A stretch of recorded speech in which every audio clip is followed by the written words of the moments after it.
Imagine living in a country where all your moves are being monitored, where people are so lonely they buy love robots, and where spitting in public is considered totally normal. This is the dark side of China. Before its modern days, ancient China was ruled by dynasties. From the establishment of the kingdom in 2070 BC to the last emperor in 1912, there were 13 successful dynasties, starting with the Shah dynasty to the Qing dynasty, the highlight being the Tang dynasty, regarded as being the high point in the Chinese civilizations or the golden age of ancient China. The dynasty managed to create a successful form of government and stimulated the cultural and artistic flowering, culminating in the most peaceful and prosperous periods of Chinese history. The Tang dynasty is still a subject of many ancient Chinese portrayals, such as the film The Tired Curse of the Golden Flower. China currently has the second biggest economy after the United States, with the United States taking over 41.9% share of the entire world's GDP and China having 34.75% of the entire world's GDP. That's a huge number if we think about it, because both the US and China are accountable for almost 77% of the world's GDP. The growth of China's GDP has been dramatic, from only 11% of the US in 1960 to 67% in 2019. But for every positive aspect, there's always a dark one, and China's reform is not an exception. One unique system the Chinese government is imposing on their population is the social credit system. While other countries implement this system on the financial side only, China decided to expand the idea to all aspects of life. For example, the city of Rongcheng gives their residents 1,000 points to start with. Once residents make mistakes or conduct bad behaviors such as jaywalking or late payments, they will deduct points. On the other hand, when someone behaves well, such as donating to charity, they will add points to your social credits. They also monitor other activities, such as how much time people spend playing video games, whether or not you're a parent, and others. This system has already been added to dating sites to show potential matches if the person they're connecting with is good in the eyes of the government. The consequences of having bad social credit can be detrimental to your life. For example, a journalist in China that writes about censorship and government corruption has been arrested, fined, and blacklisted from traveling, buying property, or taking out a loan. To get yourself out of the blacklist, you need to pay a fine or appeal to the court. The people may have been subjected to the social credit system, but it doesn't guarantee good manners, at least not to international standards. If you ever travel to China, you might be shocked at what's considered as normal behavior. One example is spitting. Spitting is considered as normal and seen as a cleansing action for the body. It's not just a little spit, but a loud, gurgling, and hackling type of spit. The government even started to impose a fine of 50 to 200 yuan now to lessen the appearance of phlegm marks on the streets of Shanghai. Spitting is not the only example. It's also common to find people making loud slurping noises when they eat, walking around in public without shirts, or other bad behaviors. The problem even expanded to other countries when Chinese tourists travel. Outside of the Louvre in Paris, they have signage in Mandarin to tell Chinese visitors not to.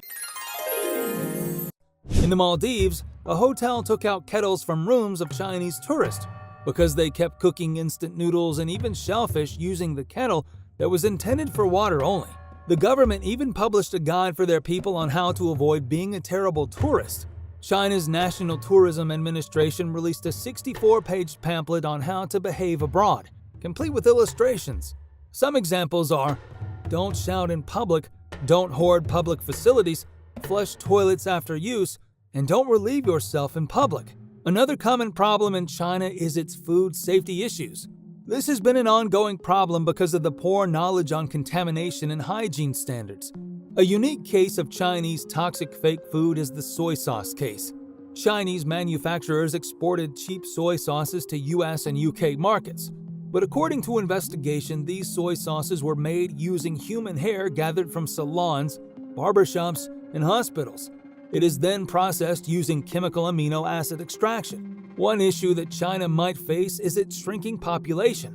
This is due to China's one-child policy that was introduced in the early 1980s, which they created to fix the issues from the Cultural Revolution and to limit the population growth that was out of control at the time. But this has proven to be fatal. with people preferring male babies to female babies and creating a skewed gender ratio in the country. This led to a large number of leftover men who were unable to marry due to a shortage of female population. This is why China announced the end of the one-child policy in 2015 and resorting to implementing a two-child policy. Other efforts people in China do to curb the small number of births are marriage markets. Marriage markets are parents advertising their unmarried sons and daughters to scout potential spouses. Typically, parents will post sheets of paper that detail their child's eligibility and qualities that they want from their in-laws. These marriage markets are usually held on Saturdays and Sundays at Shanghai's People Park. Sadly, sometimes these parents are so eager to marry off their children, they advertise in marriage markets without their consent. Some Chinese men can get so lonely that they resort to getting life-size dolls that's powered by artificial intelligence. Owners even personalize their dolls, choosing height, hairstyle, and eye color. The AI helps them hold short conversations with their owners, mimicking pillow talks people have after intercourse. Recently, the dolls have undergone further development and can answer questions, roll their eyes, and move their limbs. Another reason people in China aren't getting married is their busy lives. The grueling targets to chase their production and manufacturing goals, harsh conditions are abundant in China's plants.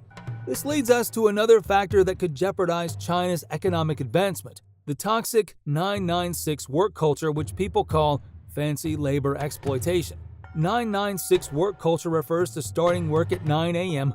and finishing at 9 p.m. 6 days a week, which means a total of 72 hours per week.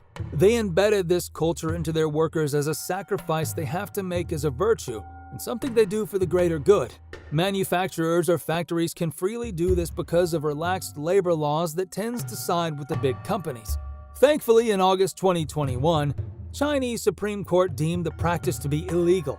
They have now asked all companies to stand by the standards and regulations set by the Ministry of Human Resources to avoid burnout. According to a recent study, China is the world's leading annual emitter of greenhouse gases and mercury. Air pollution in China causes issues to lungs and cardiovascular systems, leading to stroke, heart disease, lung cancer, chronic pulmonary diseases, and respiratory infections. Most of the population comes from industry, transportation, coal power plants, and household emissions. One of the causes of China's air pollution is transportation emissions. That's why the country is also known as one of the worst when it comes to traffic jams.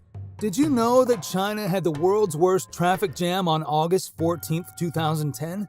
It lasted 12 days with cars that stretched for more than 100 kilometers. The traffic jam occurred on China National Highway 110 between Hebei and Inner Mongolia. The cause of this traffic jam is not natural causes or road accidents, but just because of too many vehicles clogging up the road. There are too many heavy trucks that carried supplies into Beijing. It was said that the traffic was so bad, vendors came and sold instant noodles at 4 times their usual prices, and water at 10 times their usual price. Burnout does not only happen in the workplace, it is also happening in Chinese students.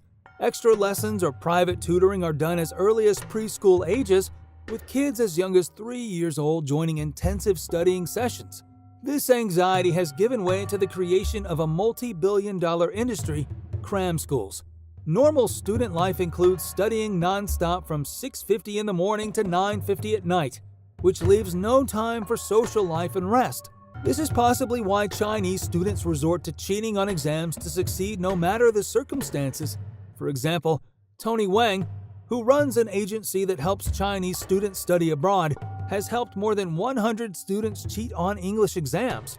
Other cases even found Chinese students acquiring test materials in advance or even having imposters take the exam with fake passports. The Chinese SAT college admission tests had to be canceled in the past due to questions being leaked. With all these issues, China is already in deep trouble in recent years. Let's hope they figure out a way to counteract these problems and reclaim their glory.